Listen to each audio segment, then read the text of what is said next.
কেবলাজান হুজুর বললেন, বাবা আপনারা তো কানা ঘুষা কেন করেন? বলে, হুজুর আপনি যে ভণ্ড পীর, প্রতারক, ধোঁকাবাজ, এর মধ্যে কোনো সন্দেহ নাই। কারণ যদি ভালো হতেন তাহলে আমাদের মধ্যে কত ওলামা একরাম, তাদের ভিতর থেকে আপনি একজন বোবা মানুষের নাম বলতে পারেন না। উনি তো কানেও শোনে না, কথাও বলতে পারে না। এবার বললেন, কি বলেন বাবা, উনি কথা বলতে পারে? সুবহানাল্লাহ বলেন। হুজুর বলেন, কি বলেন আপনারা, উনি কথা বলতে পারে? আলেম ওলামা কয়, হুজুর আপনি কি বলেন, উনি তো কথা বলতে পারে না। হুজুর বললেন, বাবা আপনার নামটা কি? বিলাল। কথা বলে না। আলেম ওলামা হাসি আর কয়, বোবা আবার কেমনে কথা কইব? জন্ম অন্ধ, জন্ম বোবা, জন্ম থেকে বোবা, কানে শোনে না, ও কেমনে বলবো? হুজুর কেবলা আবার বলেন, বাবা আপনার নামটা বিলাল না? সুবহানাল্লাহ বলেন না। বারবার দুইবার যখন বললেন, কেবলাজান হুজুর বললেন, বাবা আপনি কি বেলাল না? আপনার নামটা কি বেলাল? ওলামা একরাম সবাই জোরে জোরে আটকে হাসি মারলেন। কেবলাজান হুজুর এবার হাত শাহাদত আঙ্গুল মুবারক ওই জাবায়ের দিকে আঙ্গুল তাক করে বললেন, বাবা আপনি বলে দেন আপনার নামটা কি? আপনার নাম কি? বেলাল। সঙ্গে সঙ্গে সঙ্গে সঙ্গে ওই বোবা লোকটা চিৎকার মেরে বলে, এ আল্লাহর ওলি খাজা ফরিদপুরি গো,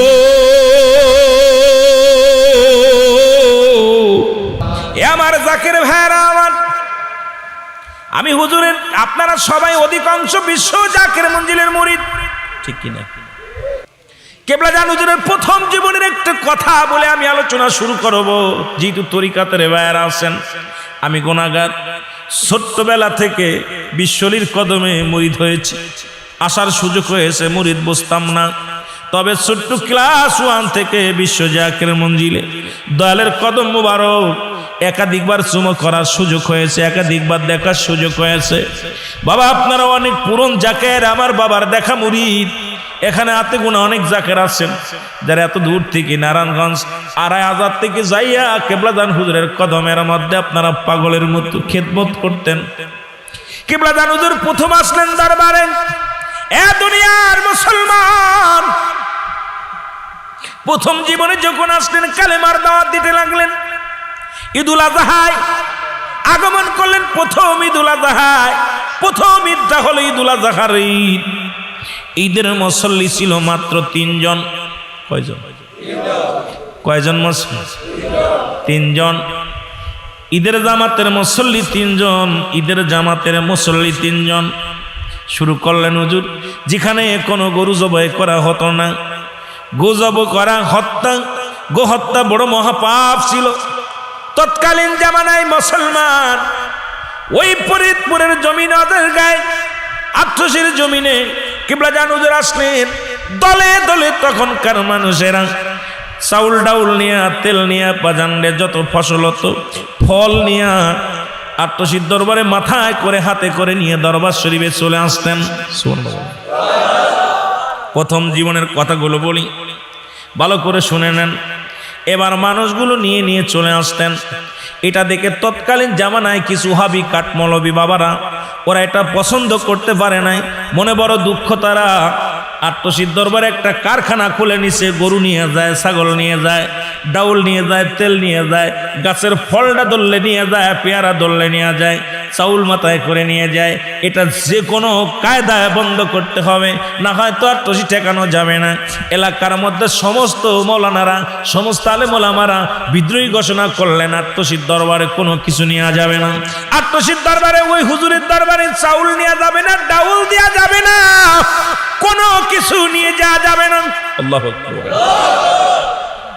ঘোষণা দিলেন সবাইকে, কিন্তু বন্ধ করতে পারে না, বন্ধ করা সম্ভব হয় না। এবার ঘোষণা করলেন 88 হুজুরের কাছে এক ঝাঁক আলেম আসলেন। আলেম ওলামা এসে বড় মুফতি মুহাদ্দিস এসে বললেন, হুজুর আপনি কেমন কামেল পীর, কেমন মাওলানা, কেমন পীর সাহেব হইলেন? আমি আপনার সঙ্গে আমরা বায়াস করতে চাই, বসতে চাই।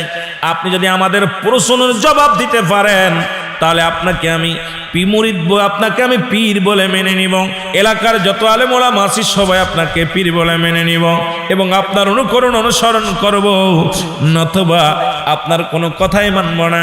আপনার আমাদের সঙ্গে বসা লাগবে। হুজুর রাজি হয় না, কেবলা দান হুজুর রাজি হয় না, কয় বাবা আমার তো সময় নাই। এবার আরো বিদ্রোহী ঘোষণা করলেন। আট্টজির হুজুর তো আট্টজির হুজুর বসতে চায় না, বায়াতে বসতে চায় না। তাহলে হুজুরের মধ্যে নিশ্চিত কোনো গরমিল আছে। হুজুর বলেন বাবা কি বসবো, বায়াতে বসবো, কি আপনাদের সঙ্গে কি বোঝাপড়া আছে? বলে বোঝাপড়া আছে, আমাদের সঙ্গে বসা লাগবে। হুজুর বললেন ঠিক আছে বাবা আমি রাজি, তবে অমুক দিন বাবা আপনারা ওলামা একরাম সবাই আসবেন, আপনাদের সঙ্গে আমি বসবো। জোরে জোরে চিল্লা বলা যাবে না মারহাবা। হুজুর বললেন আমি রাজি বাবা। কবে বসবে? বলে শুক্রবারে। শত শত মানুষ আট্টশির হুজুর বায়াস করবে, আট্টশির হুজুর বায়াসে বসবে। ফরিদপুর থেকে শত শত আলেম, শত শত মানুষ হাজির হলেন বায়াসে। বিশাল একখানা মাদ্রাসার মাঠ। এই বাজানো এই মাঠের বিশাল ময়দানের মধ্যে বসলেন। হুজুর আসলেন, সালাম দিলেন, আসসালামু আলাইকুম। সালাম দিলেন, মুসল্লিরা সালামের জবাব দিলেন। দেখে হুজুর শত শত কিতাব নিয়ে ওলামা একরাম বসে আছে মঞ্চের মধ্যে। কেবলাদান হুজুর বললেন আপনারা চলে আসছেন? কয় জি বাবা আমরা চলে আসছি। বলে তাহলে তো এখন শুরু করা যায়। বলে জি হুজুর শুরু করা যায়। কেবলাদান হুজুর বললেন বাবা যেহেতু এখানে হাজার হাজার মানুষ, আপনারা শত শত আলেম আসছেন, আজকের এই অনুষ্ঠানের বায়াস মাহফিলের বায়াস অনুষ্ঠানের সভাপতি কে করবে বাবা? এই সভাপতির আসন গ্রহণ করবে কে? হুজুর বললেন বাবা সভাপতি কই? কয় হুজুর সভাপতি তো আমরা করি নাই। আমি মাদ্রাসার প্রিন্সিপাল, আমি মাদ্রাসার হেড মুহাদ্দিস, আমি এই মাদ্রাসার সহকারী প্রধান, আমি অমুক মাদ্রাসার ভাইস প্রিন্সিপাল, আমি অমুক মাদ্রাসার বাজান হেড মুহাদ্দিস, অমুক মাদ্রাসার বাজান আরবি প্রভাষক। হুজুর কয় বাবা ঠিক আছে আপনারা অনেক আলেম ওলামা আসছেন, পরিচয় নেয়। হুজুর বলে বাবা তাহলে আপনাদের মধ্যে থেকে একজনকে আপনি সভাপতি বানায় দেন, তারপরে বায়াস শুরু হোক। আপনারা প্রশ্ন করবেন, উত্তর দিবেন, আমিও প্রশ্ন করব, আপনার উত্তর দিবেন। সুতরাং একজন যদি সভাপতি না হয় তাহলে অনুষ্ঠানের ফয়সালা দিবে কি, বিচার করবে কে, কোনটা সঠিক কোনটা বেসঠিক এটার ফয়সালা কে দিবে? বাবা একজন সভাপতির দরকার আছে কি না? কি বলে জানো বলা পর ইমাম ও আলেম ওলামা বলছে জি হুজুর একজন সভাপতির দরকার আছে। তো বাবা আপনারা অনেক শত শত আলেম ওলামা আছেন, আপনাদের ভিতর থেকে একজন ভালো সভাপতি দেন। হুজুর আমার তো কে আপনার অমুক প্রিন্সিপাল, অমুক ভাইস প্রিন্সিপাল, অমুক হেড মুহাদ্দিস সব তো বলতেছেন, আপনাদের ভিতর থেকে সভাপতি দেন। হুজুর বললেন বাবা আপনাদের ভিতর থেকে একজন সভাপতি বানান যিনি বিচার করব। সুবহানাল্লাহ বলেন। আলেম ওলামা কয় হুজুর আজকের এই সভাপতি বানানোর দায়িত্ব আমি আপনাদের দিলাম। আপনি আমাদের মতো থেকে যাকে পছন্দ করেন ঠিক তাকে আপনি সভাপতি বানায়া দেন। তোমরা যাইয়া দেখো না যাহার হয় না তুলনা, বলো তোমরা যাইয়া। এ দুনিয়ার মুসলমান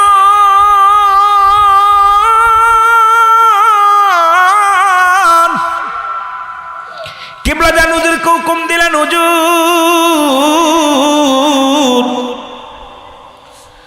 আমরা সবাই আলেম ওলামা আসছি, আমাদের ভিতর থেকে সবচেয়ে বড় আলেম উনি বড় আলেম, এই জন্য আমরা সভাপতি বানাইতে পারছি না। কারে তুই কারে দিন, সবাই তো বড় আলেম, সবাই তো বিজ্ঞ আলেম, এই জন্য আমরা সভাপতি নিয়োজিত করতে পারছি না। কারে থুয়া কারে দেব, নেতা তো সবাই। আপনি যাকে সিলেক্ট করবেন, আপনি যার নাম ঘোষণা করবেন তাকে যদি সভাপতি দেওয়া হয় তাহলে হট্টগোল থাকবে না, ঝামেলা থাকবে না। হুজুর ওনাদের মধ্যে ডাকতে বলেন বাবা তাহলে আজকের এই অনুষ্ঠানের সভাপতি হিসেবে আমি ওই লোকটার নাম ঘোষণা করলাম। জোরে জোরে চিল্লা বলা যাবে না মারহাবা। কেবলা জান হুজুর যখন নাম বললেন, দেখাইলেন, সব লোক আশ্চর্য হয়ে গেলেন। বলে হুজুর আপনি যাকে দেখাইলেন উনি তো বুবা। উনি কি? আরো জোরে। যাকে আপনি দেখাইলেন উনি বুবা, কানে শোনে না। ও তো আমাদের এলাকার পাশের এলাকার মানুষ, ওকে আমরা সবাই চিনি, উনি তো একজন বুবা মানুষ। হুজুর বললেন বাবা আজকের এই অনুষ্ঠানের সভাপতিত্ব আসন গ্রহণ করবে ওই লোকটা, ওনার নাম হলো বেলাল। জোরে জোরে চিল্লা বলা যাবে না মারহাবা। নাম কি? বেলাল। সব লোকজন বলে হুজুর আপনার মাথা গেছে, যাও আমরা বায়াস করতে এসেছিলাম, আমরা শুনলাম কাশপু খোলা। আপনার কাশপু যদি খোলা থাকে আপনি একটা বুবা মানুষের কেমনে সভাপতি বানান? আপনি যদি জ্ঞানী হন, যদি কামেল পীর হন, তাহলে আপনি কেমনে একজন কালা ব্যক্তি, যিনি কানে শোনে না, যে ব্যক্তি কথা বলতে পারে না, তার কেমনে সভাপতি বানান? হুজুর বলেন বাবা আমি যাকে ভালো লাগছে তাকেই তো সভাপতি বানালাম। আজকের এই মতে অনুষ্ঠানের সম্মানিত সভাপতির আসন গ্রহণ করবে আমার বেলাল। ওই লোকটা আজকে সভাপতি আসন গ্রহণ করবে। জোরে জোরে চিল্লা বলা যাবে না সুবহানাল্লাহ। আলেম ওলামারা সব হাসাহাসি, এবারে ধাক্কা মারে আর ওর ধাক্কা মারে। দূর, কার লগে বায়াস করতে আইছি, কার লগে বায়াস করতে আইছি? পাগলের লগে। খেয়াল করলেন আপনি? পাগলের লগে বায়াস করতে আইছি। একজন বুবা মানুষ, যার জ্ঞান নাই, একটা বুবারও সভাপতি বানায়। এই কাশপু খোলা নাই, সে আবার কিসের পিঠ? কেবলা জান হুজুর বললেন বাবা আপনারা তো কানা ঘুষা কেন করেন? বলে হুজুর আপনি যে ভণ্ড পীর, প্রতারক, ধোঁকাবাজ, এর মধ্যে কোনো সন্দেহ নাই। কারণ যদি ভালো হতেন তাহলে আমাদের মধ্যে কত ওলামা একরাম, তাদের ভিতর থেকে আপনি একজন বোবা মানুষের নাম বলতে পারেন না। উনি তো কানেও শোনে না, কথাও বলতে পারে না। এবার বলেন কি বলেন বাবা উনি কথা বলতে পারে? সুবহানাল্লাহ বলেন। হুজুর বলেন কি বলেন আপনারা, উনি কথা বলতে পারে? আলেম ওলামা কয় হুজুর আপনি কি বলেন, উনি তো কথা বলতে পারে না। হুজুর বললেন বাবা আপনার নামটা কি? বিলাল। কথা বলে না। আলেম ওলামা হাসি আর কয় বুবা আবার কেমনে কথা কইব? জন্ম অন্ধ, জন্ম বুবা, জন্ম থেকে বুবা, কানে শোনে না, ও কেমনে বলবো? হুজুর কেবলা আবার বলেন বাবা আপনার নামটা বিলাল না? সুবহানাল্লাহ বলেন না। বারবার দুইবার যখন বললেন, কেবলা জান হুজুর বললেন বাবা আপনি কি বেলাল না? আপনার নামটা কি বেলাল? ওলামা একরাম সবাই জোরে জোরে আটকে হাসি মারলেন। কেবলা জান হুজুর এবার হাত শাহাদত আঙ্গুল মুবারক ওই জাবায়ের দিকে আঙ্গুল তাক করে বললেন বাবা আপনি বলে দেন আপনার নামটা কি? আপনার নাম কি? বেলাল। সঙ্গে সঙ্গে সঙ্গে সঙ্গে ওই বোবা লোকটা চিৎকার মেরে বলে, এ আল্লাহর ওলি খাজা ফরিদপুরি গো,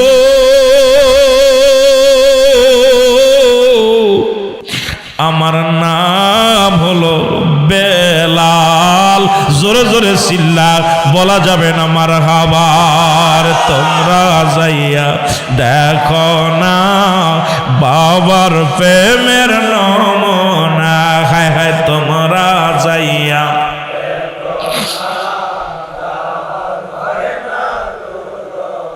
ফরিদপুরের ৮৮তে, ফরিদপুরের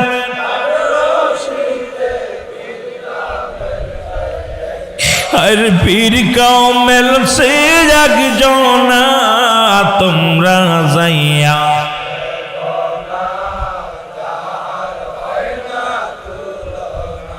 এ দুনিয়ার মুসলমান। বুবা লোকটা যখন বলছে আমার নাম বেলাল, উপস্থিত ওলামা একরাম পালানো শুরু করলেন।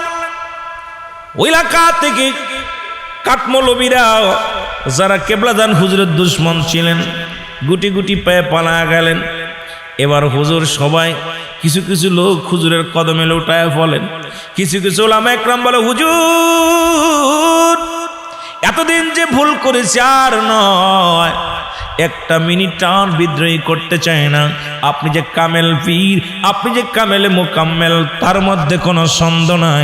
যিনি বুবাকে জন্মে থেকে যে ব্যক্তি বুবা, আপনার আঙ্গুলের ইশারায় যে ব্যক্তি কথা বলতে পারে, আর বায়াজ নাই, আর কোনো প্রশ্ন নাই। আজ থেকে আপনার অনুগত্য মেনে নিলাম, নেতা বলে মেনে নিলাম। আপনি কামেল পীরের মধ্যে কোনো সন্দেহ নাই। জোরে জোরে চিল্লায় বলা যাবে না মারহাবা। একদল আলেম পালায়া গেছিল, ওই সেই পালানো গোষ্ঠী এখনো মাঝে মাঝে খোঁচা মারে। কথা বুঝেননি? ওই পালানো গোষ্ঠীর জন্ম থেকে কিছু অংশ হয়েছে, এখানে ছুটা আছে, ওরা দূর থেকে যায় না, কিছু না, আটটুসি এডা আছে, এ আছে, জিন আছে, ভূত আছে। ও জীবনে যাবে না, যায় নাই। বলদের বলদ জীবনে দরবারেই যায় নাই। দরবার শরীফ সম্পর্কে দেখে, দরবার আটটুসি হুজুরের দাড়ি নাই, আটটুসি হুজুরের দেখেই নাই। জোরে কোন ঠিক কি না? কথা কন না কেন? আটটুসি হুজুরের দাড়ি নাই। আরে বেটা, তুই আটটুসি হুজুরের চিনোস, দেখছস? ওই যে পিকচারে দেখছে এক হুজুরের আওলাদ, ছেলেদের মুখে দাড়ি নাই। আটটুসি হুজুর কেডা এড়াই বোঝে না, বোঝে না তো এড়াও বোঝে না, কেমনে বুঝাইব? ওই পালায়া গেছে আমার বাবারা। আমার কেবলাজান হুজুর এমন মহান পীর ছিলেন, এই জন্যে আমার শুধু ওখানে নয়, আপনারা জানেন, আপনারা সারসিনার মুরিদ যেখানে আছেন, এখান যারা আছেন, কায়েস সাহেব হুজুরের দরবার, আল্লামা কায়েস সাহেব হুজুর উনি বায়াস করতে এলেন আটটুসির দরবারে। ঝালকাঠি নেসারাবাদ থেকে এক গাড়ি বায়াস করতে আসলেন হুজুর পাকের কাছে। যারা কায়েস সাহেবের মুরিদ, সারসিনার মুরিদ, তারা শোনেন ভালো করে। যদি মিথ্যা বলি এখন জিবা কেটে নেবেন, ভয় নাই। হুজুরের সাথে বায়াস করতে আসলেন। কায়েস সাহেব হুজুর নিজে আসলেন নেসারাবাদ থেকে। ওই নেসারাবাদ মাদ্রাসার মুয়াদ্দেস, হেড মুয়াদ্দেস সকল মিলে এক গাড়ি, এক ট্রাক কিতাব নিয়ে আর এক ট্রাকে জনগণ আউলামা একরাম আসলেন হুজুরের সাথে বায়াস করতে। হুজুর কি করেন? হুজুরের সঙ্গে প্রশ্ন নিয়ে 39-40টা প্রশ্ন লিখে আনছে, হুজুরের সাথে জবাব দিবে। হুজুরি আসলেন, হুজুর বলেন, বাবা আপনারা খাওয়া দাওয়া করেন, আরো প্রশ্ন থাকলে লেখেন, দেখেন, তারপর আপনাদের সাথে বসি।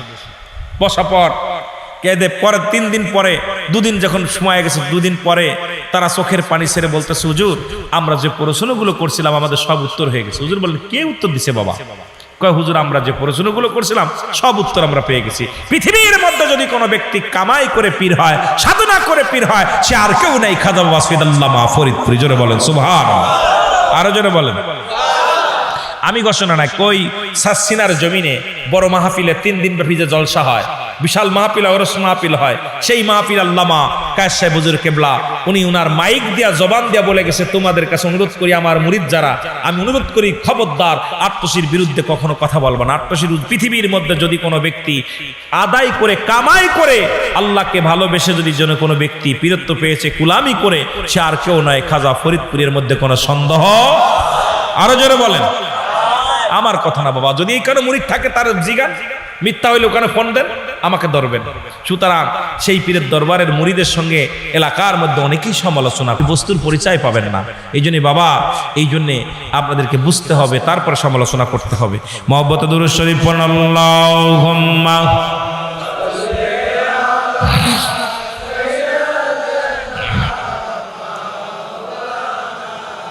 ওয়ালা আলি সাইয়্যিদিনা।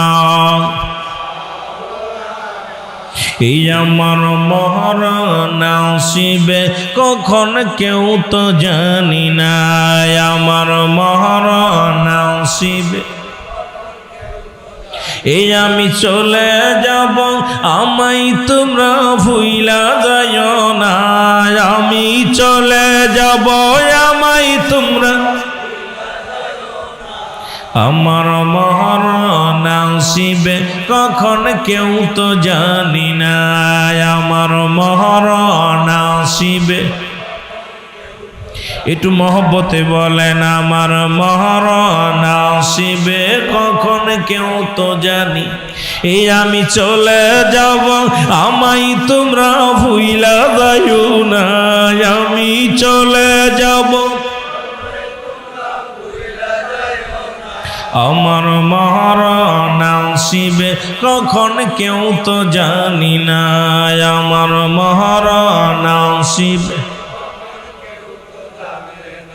টাকা পয়সা দালান কোটা যাহা করেছি সব কিছু ফেলাইয়া আজি একাই চলেছি রে আমি সব কিছু ফেলাইয়া আজি একাই চলেছি আমি যাবার বেলায় ভেবে দেখি আমার কেহ নাই আমি যাবার বেলায় ভেবে দেখি না আমার মহারানাস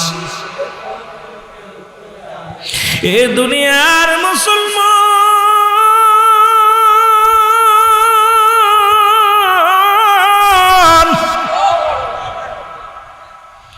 পৃথিবী থেকে চলে যেতে হবে রে এই পৃথিবী থাকার জায়গা নয় এই পৃথিবীর মায়া ছেড়ে চলে যেতে হবে থাকার জায়গা না আসার একটা সিরিয়াল আছে যার কোনো সিরিয়াল নাই যে বাড়িতে খাওয়া দাওয়া করলাম রেস্টে ছিলাম এই বাড়ির মালিক দুনিয়া থেকে বিদায় নিছে ওনার ছেলেরা বলতেছেন বাবা দরবারে যাইতেন দরবার শরীফে অনেক মায়া করতেন যাইতেন দরদি বন্ধু এইরকম আমাকে আপনাকে কখন চলে যেতে হবে সন্তানের লাশ বাবার কাঁধে বাবার লাশ সন্তানের কাঁধে সন্তানের লাশ বহনকারী ব্যক্তি জানে রে বাবার লাশটা কত ভারী বাবার লাশ বহনকারী সন্তান জানে বাবার লাশটা কত ভারী মায়ের লাশটা কত ভারী দাদার হাতে নাতির লাশ বাবার কাঁধে সন্তানের লাশ এই পৃথিবীতে আসার একটা সিরিয়াল আছে যার কোনো সিরিয়াল নাই ও দরুদি বন্ধু সমালোচনা বাদ দেন ইবাদত বন্দেগী করেন আজকে কার বিরোধিতা করেন আমরা নামাজ পড়ি পূর্ব দিকে সিজদা করি না সিজদা করি পশ্চিম দিকে আপনারাও 5 ওয়াক্ত নামাজ আদায় করেন আটশির তরিকাতের ভাইয়েরাও 5 ওয়াক্ত সালাত আদায় করে জোরে কোন ঠিক না আমরা বেশি পড়ি কম পড়ি আপনারা মাহে রমজান মাসে রোজা রাখেন মাহে রমজান মাসে 1 মাস রোজা রাখেন আটশির দরবারে মুরিদ আমরা 1 মাস রোজা রাখি 30টা রোজা রাখি 30টা তারাবি পড়ি আপনারা 29টা করলো আমরা 29টা করি আপনারা জিলহজ মাসে হজ করতে গিয়েছেন মদিনায় আটশি তরিকার অনেক বড় বড় আলেম অনেক মুরিদান আটশির দরবার থেকেও গেছে হজ করতে মক্কা মদিনায় এত দ্বিধাদ্বন্দ্ব কিসের নবী বলছি বাল হুয়া কিলাম এই দুনিয়াটা পচা দুর্গন্ধ মরি মানুষের চরিত্র হলো কুকুরের চরিত্র কুকুর যেমন পৃথিবীর মধ্যে হিংস্র প্রাণী কুকুরের মতো এত হিংস্র প্রাণী পৃথিবীর মধ্যে আর কেউ নাই বাবা দেলের কান্ডা লাগায় শুনবে পৃথিবীর মধ্যে কুকুর সব চাইতে হিংস্র প্রাণী কিন্তু সেই চরিত্র আজকে আটশির সঙ্গে চরমুনার মিল নাই চরমুনার সঙ্গে মানিকগঞ্জের মিল নাই সারসিনার সঙ্গে পুরপুরা শরীফের মিল নাই জামাতের লগে তাবলিকের মিল নাই ও দরদি বন্ধু আজকে আমাদের চরিত্র কুকুরের মতো হয়ে গেছে আজকে এক ভাই আরেক ভাইকে ভালোবাসতে পারি না এই জন্য কেবলা জান হুজুর বলতেন বাবা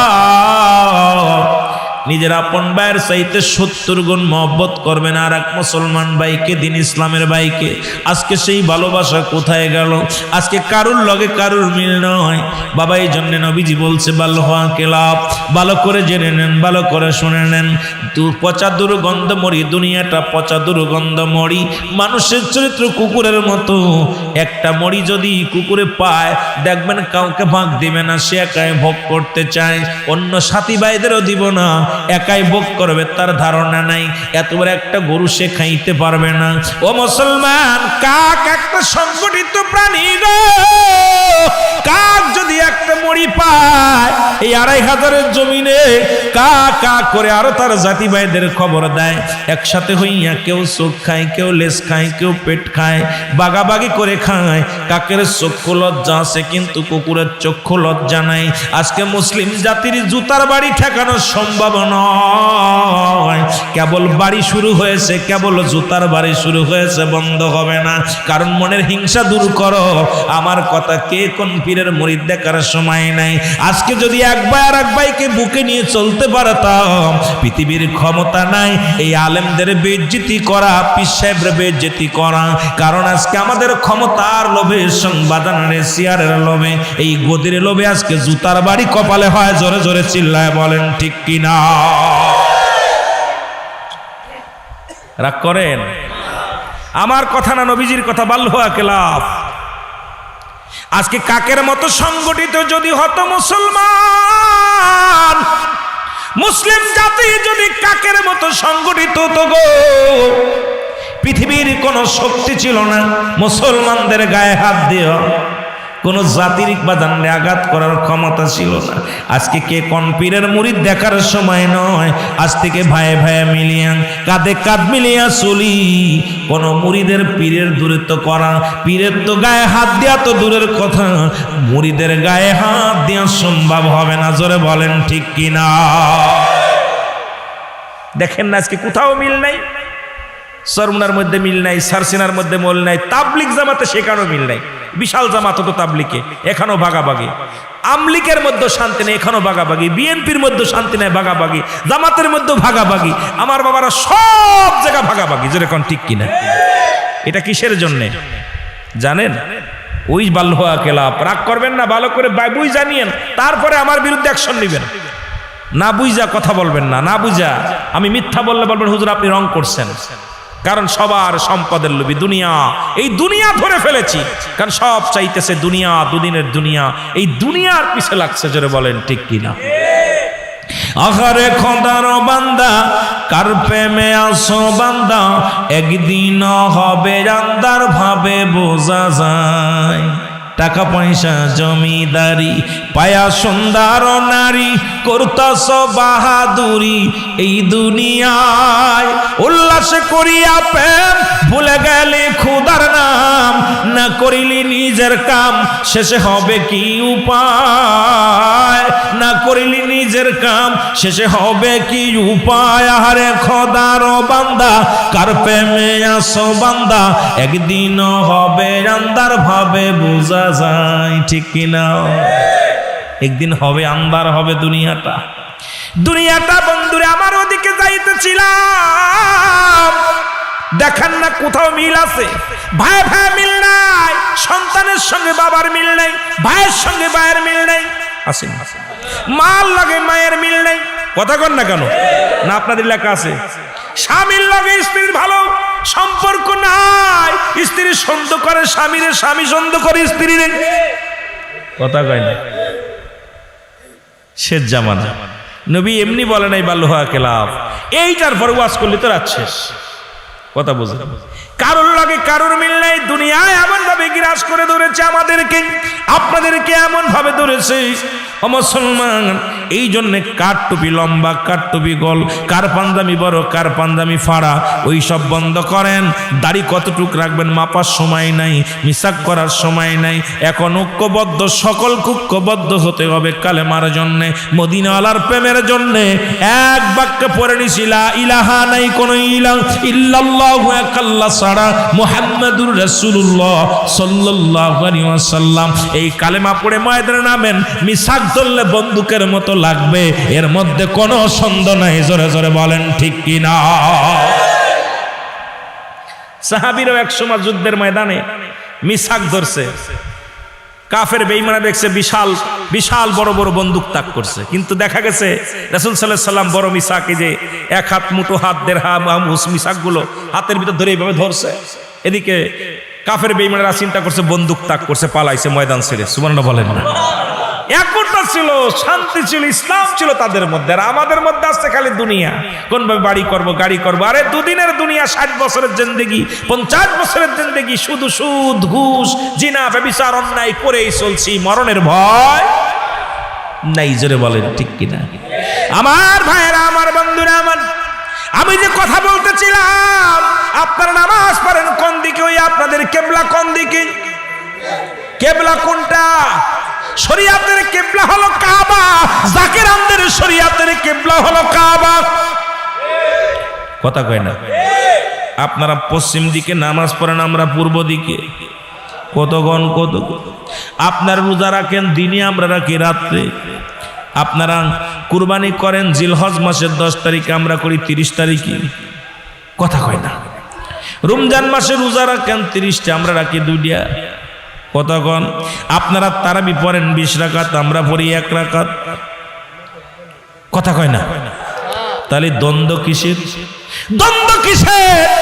এত দ্বন্দ্ব আসে কোথা থেকে? আপনারা নামাজ পড়েন 5 ওয়াক্ত, আমরা পড়ি 7 ওয়াক্ত। কথা কয় না? সত্যি কথা কইন কিন্তু। তাহলে আমার অপরাধ কি? এত দ্বন্দ্ব কিসের? এত ভেজাল কিসের? শুধু আমাদের দেখতে পারেন না, আসলে আমরা সৎ ভাই। কথা কয় না? সৎ ভাই, সৎ ভাই হইছে।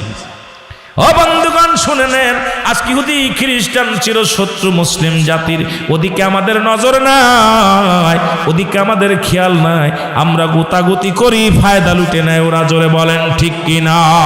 আরো জোরে জোরে চিল্লায় বলা যাবেন আল্লাহু আকবার। আমার মরণ আসিবে কখন কেউ তো জানি না, আমার মরণ এই আমি চলে যাব, আমায় তোমরা ভুইলা যাইও না, আমি চলে যাব, আমার মরণ আসিবে। এ দুনিয়ার মুসলমান, মানুষের মৃত্যু হয় 2টা টাইমে, হয় রাতের বেলা, না হয় দিনের বেলা। ঠিক কিনা? হয় রাতের বেলা, না হয় দিনের বেলা। ও দরদি বন্ধু, পৃথিবীর মধ্যে আমি প্রায় ওয়াজের মধ্যে বলি, নাম্বার 1 বিপদ হলো মানুষের মরণ। 1 নাম্বার হলো বিপদ হলো মরণ, 2 নাম্বার বিপদ হলো কবর, 3 নাম্বার বিপদ হলো কিয়ামতের ময়দান। দাদুরে, এই 3টা জিনিস আমার আপনার আছে। 1 নম্বরে মরণের পেয়ালা পান করতে হবে। এই মরণ আপনার জীবনে, আমার জীবনে আইব রে। আল্লাহ আল্লাহ, এই মরণটা আমাদের সহজ করে দিও। আল্লামা মুফতি আমজাদ আলী সাহেব একটা কিতাব লেখলেন, কিতাবের নাম বারে শরিয়াত। এই কিতাবের মধ্যে লিখতে যা বললেন, দুনিয়ার মানুষ শোনো,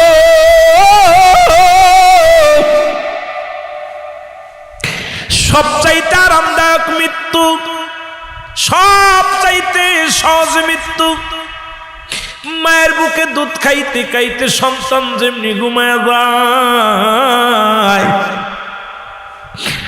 এই আরামদায়ক মৃত্যুটা হলো 70টা তাজা উটের গায়ের চামড়া জবাই না করিয়া উল্টো দিকে টান দে সিরিয়া লবণ আর মরিচ লাগায় দিলে যতটুক যন্ত্রণা হয়, এর চাইতে 70 গুণ যন্ত্রণা হলো একটা সাধারণ মৃত্যু।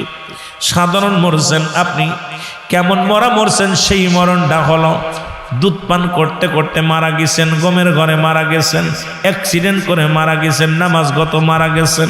এই মরণটার এত শাস্তি গো। আর বাজানরে, যাদের মরণের সময় পায়খানা করে দেয়, যারা মরণের সময় চোখ দুটি বড় বড় হয়ে যায়, অনেকের মরণের সময় জিহ্বাটা বাইর হয়ে যায় রে।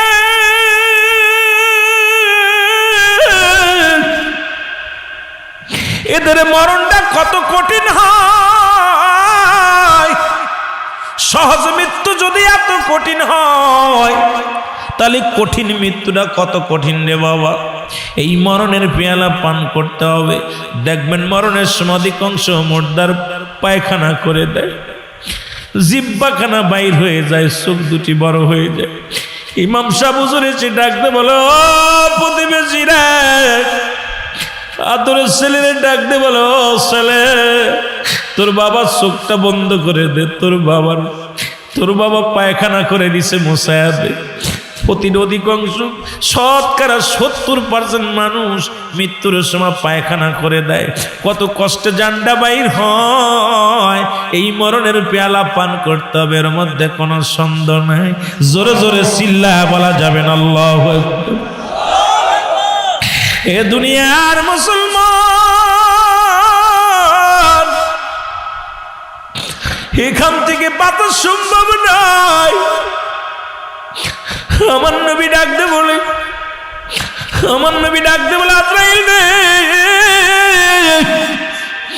পৃথিবীর মধ্যে কত মাসুম মানুষের জানটা বাইর করে লয়া যাও। পৃথিবীর মধ্যে কত সন্তান দুধ পান করতে করতে চির ঘুমায়া গেছে, এক বাপের এক সন্তান। কত সড়ক দুর্ঘটনায় মারা যায়, কত মানুষ মুসলমান পানিতে ডুবে মারা যায়। কিছুদিন আগে শুনলাম নারায়ণগঞ্জের জমিনে একই বাবার দুটি সন্তান পানিতে ডুবে মারা গেছে। বাবা সহ্য করতে না পারি আরে মিডিয়ার মধ্যে দেখলাম বাবা স্ট্রোক করে মারা গেছে, মা জননী পথের পাগল হয়ে গেছে।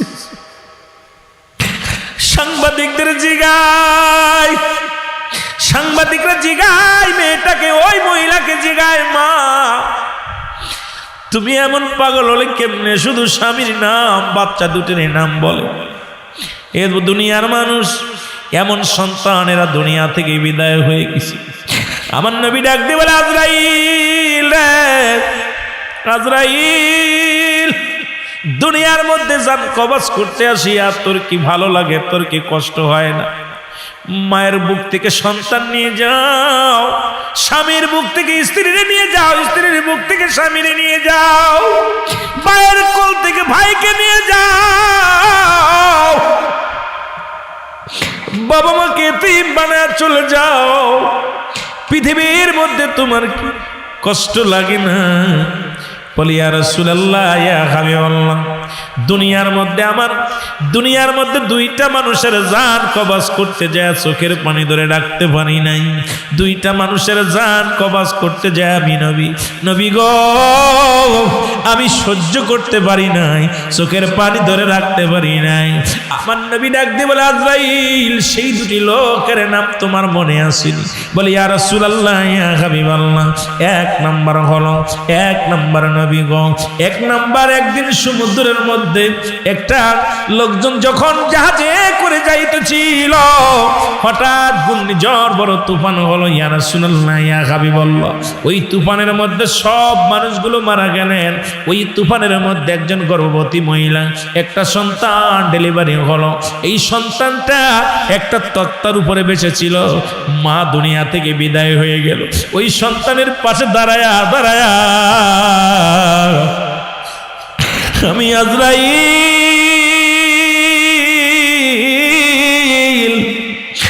আমি আজরাইল সেদিন চোখের পানি ধরে রাখতে পারি না। এই সাগরের মধ্যে এই বালকটার কি অবস্থা হবে? জান কবজের হুকুম আমার আল্লাহ দেয় নাই, বাকিগুলো সবাইকে আমি দান কবজ করেছিলাম, সবাইকে আমি মৃত্যুর কোলে ঢলিয়ে দিয়েছিলাম রে। সবে মাত্র যে সন্তান দুনিয়ার মুখ দেখলো, একমাত্র তারে ব্যতীত সবাইকে দুনিয়া থেকে বিদায় করে দিলাম। ওদিন ওই সন্তানের মুখের দিকে তাকাইয়া আমি আজরাইল চোখের পানি ধরে রাখতে পারি নাই, কেঁদে দিছিলাম। আমার নবী ডাকতে বলে, আজরাইল রে, আর একটা কে বলতে পারোনি? বলে ইয়া রাসূলুল্লাহ, ইয়া হাবিবাল্লাহ, সেই লোকটা হলো আর কেউ নয়, আমি নবী গো, শুইনালা সাদ্দাত নামে একজন বাদশাহ দুনিয়ার মধ্যে জান্নাত বানাইল। এত বড় গোসা হইয়া, এ মুসলমান শুনে নাও দিলের কান্ডা শুনে নাও। তার ভাই নবুয়াতি পেয়েছিল, ওই নবুয়াতি পাইয়া জান্নাতের মধ্যে দেখাশোনা করেছিল। এই নমুনা জান্নাত করে আসিয়া জান্নাতের নমুনা দিয়েছিল। আর সাদ্দাত কি করেছিল? জান্নাত বানাইলো, দুনিয়ার মধ্যে আল্লাহর জান্নাতে যাব না। এই জান্নাত যেদিন বানানো কমপ্লিট হয়ে গেল, জান্নাতের মধ্যে প্রবেশ করবে, আমার আল্লাহ হুকুম দিল, আজরাইল আর দেরি নয়, আজকে তোকে সাদ্দাতকে চিরতরে বিদায় করে দিবা। ওদিন সাদ্দাতের যেদিন আমি ধরেছিলাম রে, যেদিন আমি তার বুকটা ধরেছিলাম, ওদিন অনুনয় বিনয় করে সাদ্দাত বলেছিল, আজরাইল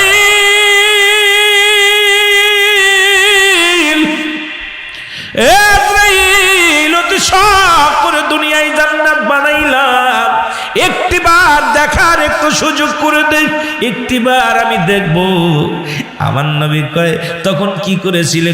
কান্না দেখে আমার বড় মায়া লেগেছিল। এত সাধনা করে জান্নাত বানাইলো, জান্নাতের মধ্যে পা দিতে পারে নাই, পাটা রাখতে পারে নাই।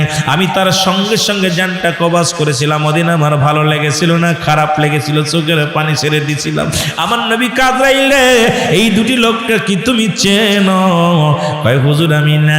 কয় এই দুটি লোকই একই লোক ছিল। ওই সাগরের মধ্যে যেদিন তার মাকে জানটা কবাজ করেছিলেন, ওই সাগরের মধ্যে বালকটাই হলো সাদ্দাত। আল্লাহ তাকে দুনিয়ার মধ্যে আশ্রয় দিয়েছিল, সাগরের ভিতর থেকে তারে বাঁচাইলো। ওই কি করলো? জঙ্গলের দুধ খাওয়া, বাঘের দুধ খাওয়া তারে মানুষ করলো। ওই জঙ্গলের মধ্যে তারে বাঘের দুধ খাইয়া এই দুনিয়ার মধ্যে আল্লাহ তারে বড় বানাইলো। এরপরে বাদশাহী দান করলো, কিন্তু আল্লাহর নাফরমানি করলো। এর মতো নেমহারাম পৃথিবীর মধ্যে আর কে আছে রে? শুনে নাও, আজকে আমার আল্লাহ তোর এত সুন্দর বানাইল, এই জমিনটা বানাইল আল্লাহ কুন আর ফাকুন বলে। আরে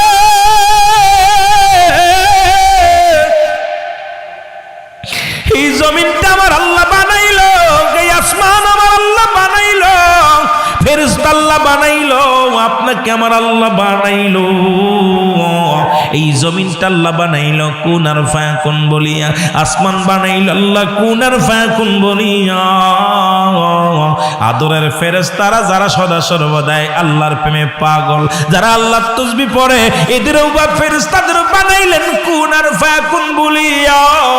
কিন্তু মানুষ তোরে আমার আল্লাহ এমনি বানাই নাই, ফেরেশতাদের মতো বানাই নাই, জমিনের মতো বানাই নাই, আসমানের মতো বানাই নাই। পৃথিবীর যত মাখলুকাত বানাইলেন আমার আল্লাহ, সব কিছু বানাইলেন কুন আর ফায়াকুন বলিয়া। আমার আল্লাহ আপনারে এমনি বানাই নাই, ফেরেশতার মতো বানাই নাই। আমার আল্লাহ কয়, বান্দারে আমি তোরে কুদরতি হাত দিয়ে বানাইলাম,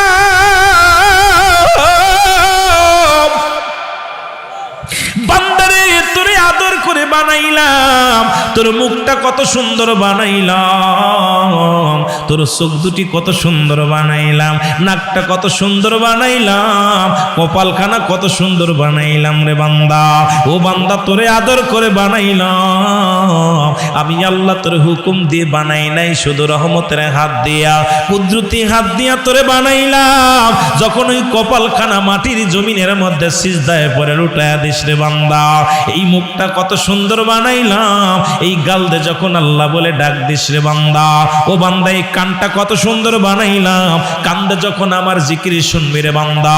এই চোখটা কত সুন্দর বানাইলাম, এই চোখ দিয়ে আমার কিতাব আমার কোরআন পড়বে যখন রে বান্দা। ও বান্দা, এই সিজদার জমিনের মধ্যে যখন তুই সিজদায় লুটিয়ে ডাকতে বলবি সুবহান রাব্বিল আলা, বান্দারে যখন বলবি নত হও নত হও, এই জমিনের মধ্যে বান্দারে একবার যখন সিজদার মধ্যে পড়িয়া তাসবিহ যখন তসবিহ যখন এই সিজদার তসবিহ পড়বি, আল্লাহ আমি তোমার দরবারে নত হয়ে গেলাম, গোলাম হয়ে গেলাম, আমি আল্লাহ কত খুশি হয়ে যায়। ও বান্দা, নাফরমানি করিস না, বেঈমানি করিস না, কখন যেন ডাক এসে যায়, দুনিয়া থেকে বিদায় হয়ে যায়। আল্লাহ, ও আমার আল্লাহ, আল্লাহ ওই মরণের আগে ইমানটা তুমি হারা করো না, ওই সাদ্দাতের মতো বেঈমান বানায়ও না। আল্লাহ তোমার ফল, তোমার ফুল, তোমার তোমার বাতাস, তোমার জমিনটাকে, জমিনের মধ্যে কত নিয়ামত তুমি আমারে পান করাইলা, ভোগ করাইলা। আল্লাহ ওই মরণের সময় একটিবার কালেমা পড়ার সুযোগ করে দিও, যেন কালেমা পড়তে পড়তে মৃত্যুর পেয়ালা পান করতে পারি। লা ইলাহা ইল্লাল্লাহু মুহাম্মাদুর রাসূলুল্লাহ সাল্লাল্লাহু আলাইহি ওয়াসাল্লাম। মুহাব্বত দুরূদ শরীফ পড়েন। আল্লাহুম্মা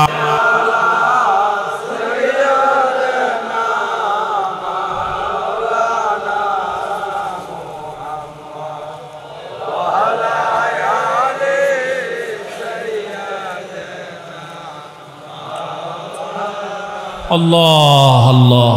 বাবা, মৃত্যুর যন্ত্রণা নিয়ে আলোচনা করলে অনেক আলোচনা। আপনাকে আল্লাহ কত ভালোবাসে বান্দারে, এই বান্দারে কত সুন্দর। আমার আল্লাহর যখন স্মরণ করেন, আল্লাহ আপনাকে বলতে পারে না সে আল্লাহর গোলামি করার দরকার আছে কিনা? আরো জোরে বলেন আছে কিনা? তো আমার ভাইরা, ওদিকে আলোচনা আমি শেষ করবো 12:30 11:30 বাজে গেছে। আমার মনে হয় 15 মিনিট মতো আছে।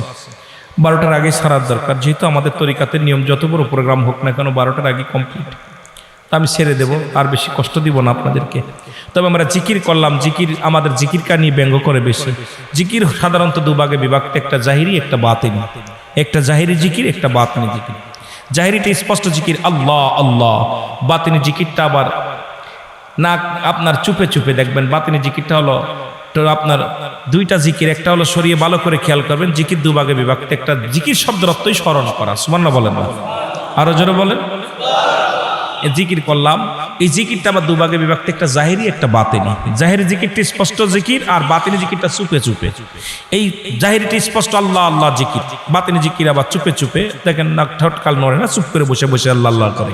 এই বাতিনি জিকিরটা আবার দুভাগে বিভক্ত, একটা হলো ঠোঁট বন্ধ জবান খোলা, একটা হলো ঠোঁট বন্ধ জিহ্বা বন্ধ। জিহ্বা বন্ধ আপনার জবান খোলা, আর একটা জবান কলব, এই কলবের জিকির। আর একটা দেখবেন ঠোঁটও বন্ধ, ঠোঁট বন্ধ, আপনার জিভের মধ্যে দরপর দরপর কলবের মধ্যে, এই কলবের মধ্যে আল্লাহ আল্লাহ আল্লাহ আল্লাহ জিকির জারি করে। জোরে বলেন সুবহানাল্লাহ। এই জিকির কিতাবের ভাষায় 4 ভাগে বিভক্ত। কয় ভাগে বিভক্ত? 4 ভাগে বিভক্ত। ভালো করে লিখে নেন। 1 নম্বর হলো তিরমিজি শরীফের প্রথম খণ্ড 175 নম্বর পৃষ্ঠা। কত নম্বর? 175 নম্বর লিখে নেন। না পাইলে আমার ধরবেন এখন ওপেন। এখন আপনার অনেকে জিকির করা নিয়ে ওটাকে ব্যঙ্গ করেন। এই জিকিরটা এতদিন জিকির করছেন আল্লাহ আল্লাহ জিকির না, এই জিকিরটার নাম হলো ইসমে জাতের জিকির। জোরে বলেন সুবহানাল্লাহ। বাইহাকি শুআইবুল ঈমানের প্রথম খণ্ড 337 338 নম্বর পৃষ্ঠা। এতদিন জিকির করছেন কালেমার জিকির না, এই জিকিরটার নাম হলো নাফি জাতের জিকির, লা ইলাহা ইল্লাল্লাহু মুহাম্মাদুর রাসূলুল্লাহ। বসেন বসেন বসে উঠবেন না, এটা আপনাকে দরকার, একান্ত প্রয়োজন। যেটা নাম্বার 3, আপনারা নাম্বার 3 জিকিরটা জিকির করেন তওবার জিকির না, এই জিকিরটার নাম হলো কুওয়াতের জিকির, লা হাওলা ওয়া কুওয়াতা ইল্লা বিল্লাহ। এই জিকিরটা হলো ইবনে মাজার মধ্যে 4th খণ্ড আমার 214 নম্বর পৃষ্ঠা। কিতাবের নাম বলতেছি, পৃষ্ঠা নাম্বার বলতেছি, না পাইলে দেখবেন। এই জিকিরটা হলো কুওয়াতের জিকির, লা হাওলা ওয়া কুওয়াতা ইল্লা বিল্লাহ। এরপর ইবনে মাজার মধ্যে সুবহানাল্লাহ আলহামদুলিল্লাহ।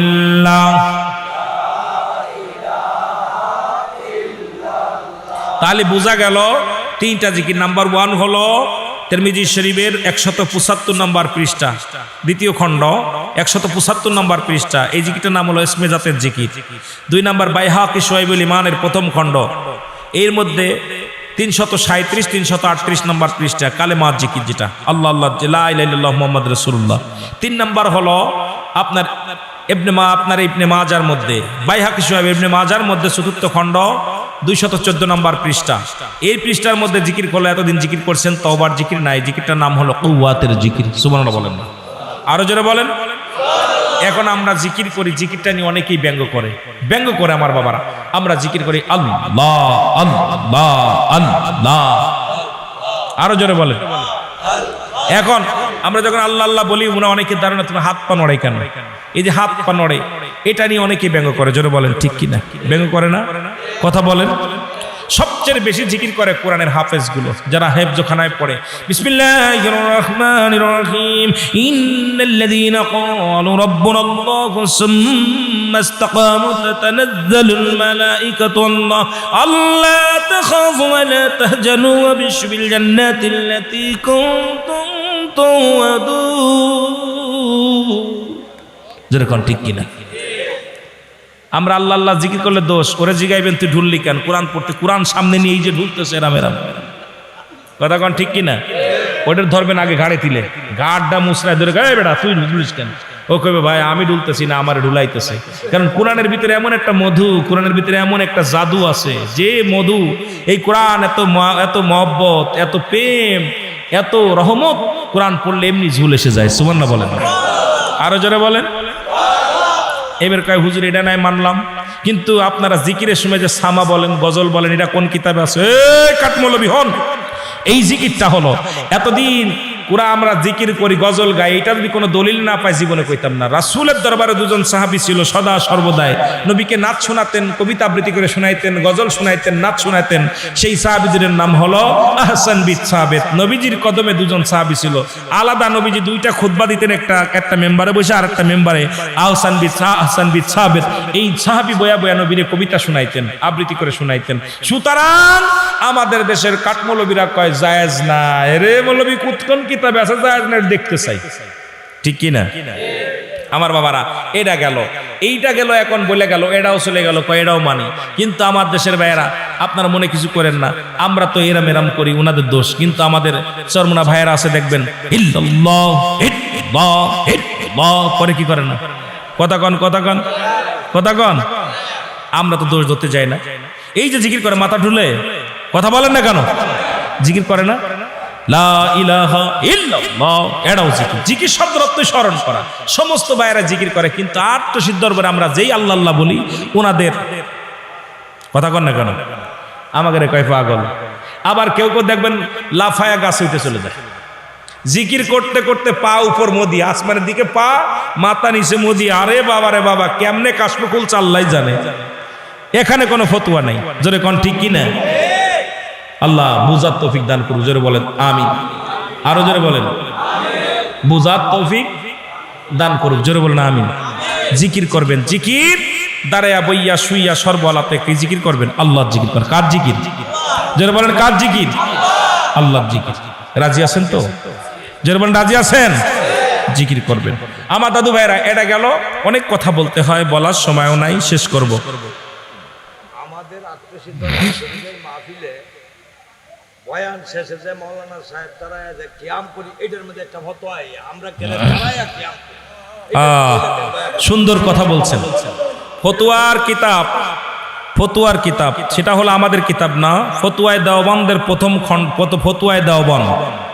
প্রথম খণ্ড যারা কমি মাজার ছাত্র আছেন প্রথম খণ্ড মুফতি শফিক আহমেদের লেখা ফতোয়ায়ে দেওবন্দের মধ্যে প্রথম খণ্ডর মধ্যে বয়ান করতেছে রাসূলের উপরে দুরূদ ও সালাম পাঠ করা উত্তম সুন্নাত জোরে বলেন সুবহানাল্লাহ দেওবন্দের লেখা কিতাব ফতোয়ায়ে দেওবন্দ মুফতি শফিক আহমেদের লেখা আমাদের কিতাব না ফতোয়ার কিতাব যারা কমি মাদ্রাসার ছাত্র তাদের কিতাবে এখন আল্লাহ বলেন একটা হলো ভালো করে বুঝেন একটা হলো তাসলিমান তাগিদ দিছে পড়ার জন্য তাজিমান সম্মানের সঙ্গে এখন আমরা যখন দাঁড়ায় সালাম দিই ওনাদের ধারণা যে মানুষ যখন অ্যাবসেন্ট থাকে তখন সালাম দেওয়া যাবে না আমার বাবা মরে গেছে নবীজি মরে গেছে এই জন্য সালাম দিতে রাজি নয় আচ্ছা আপনারা যারা কবরবাসীরে সালাম দেন আসসালামু আলাইকুম ইয়া আহলাল কবর এই জিন্দা মানুষ যদি সালাম পায় মরা মানুষ সালাম না পায় নবী মরে গেছে বলে সালাম দেন না তা আপনার আব্বার কবরে সালাম দিলেন ওটা মরছে না বাসা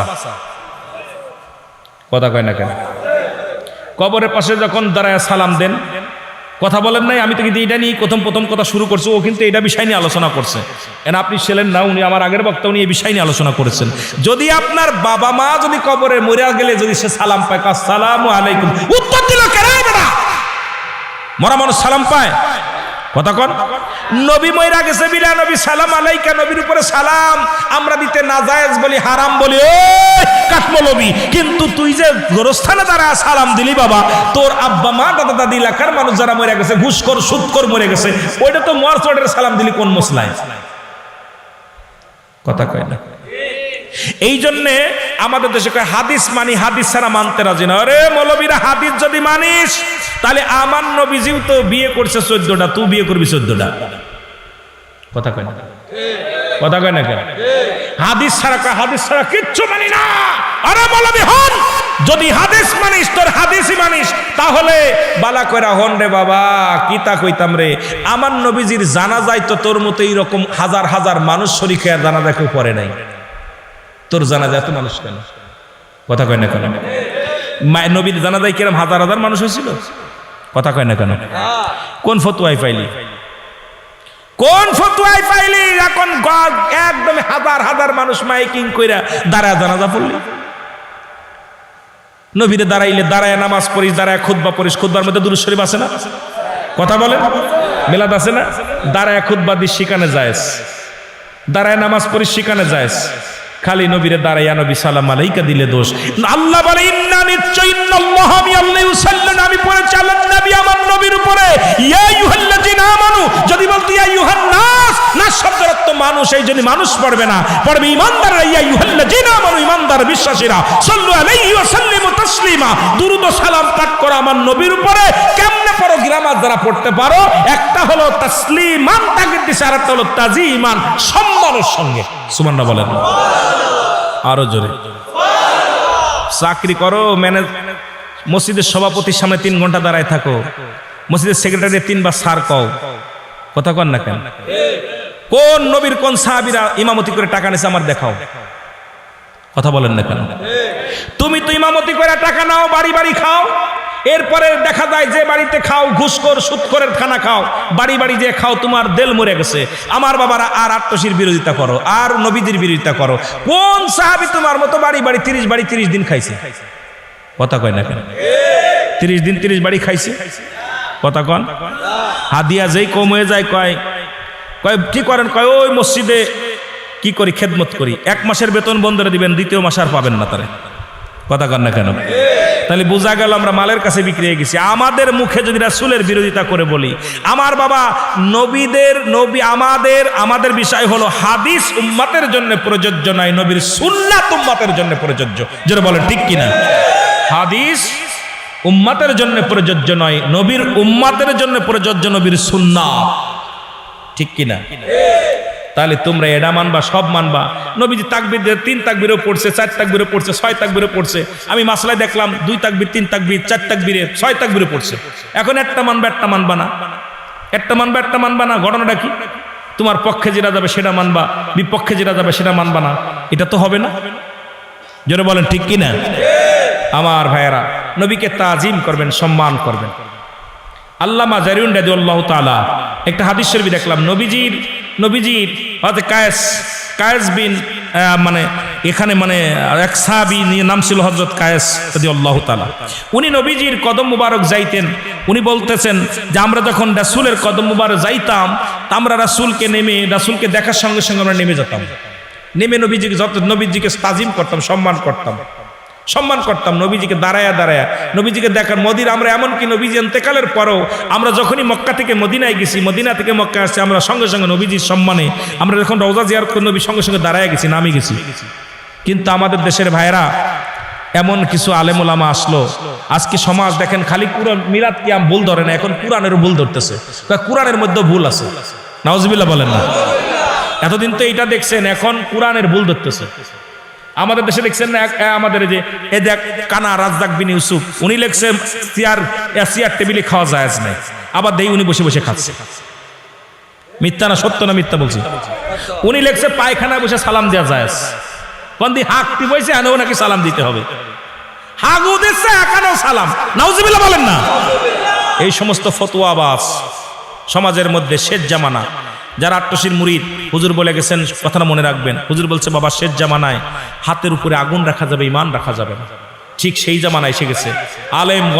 আলেমগণের ইমান থাকবে না, এলেম থাকবে, আমল থাকবে না, আমল থাকবে, এলেম থাকবে না। ঠিক সেই জামানা চলে আসছে। এই জামানায় ইমান বাঁচায়া যাওয়া বড় কঠিন। আমার কথা কে কি করলো?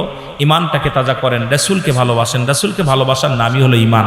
এই জন্য আমি শুরু থেকে ইমান আর আমলের ওয়াজ দিয়ে শুরু করছি। ইমানটা কি, আমলটা কি। এই জন্যই তারপরও যদি আপনারা না বোঝেন, তাহলে আমি মনে করি সেটা আপনাদের ব্যর্থতা, আমার নয়। অনুরোধ করব ঠেলাঠেলি বাদ দেন। আর এই ঠেলাঠেলি আমরা তো আর বলতেছি না ফরজ। নবীর উপরে একবার দুরূদ পড়া, মিলাদ পড়া, কিয়াম করে নবীর দ্বারা একটু সালাম দিবেন, এ নবী সালাম আলাইহি, নবী আপনার উপরে শান্তি বসিত, এ নবী ফেরেশতাদের রহমত পালন করলা, তুমি রহমত দান করো আমার নবীর।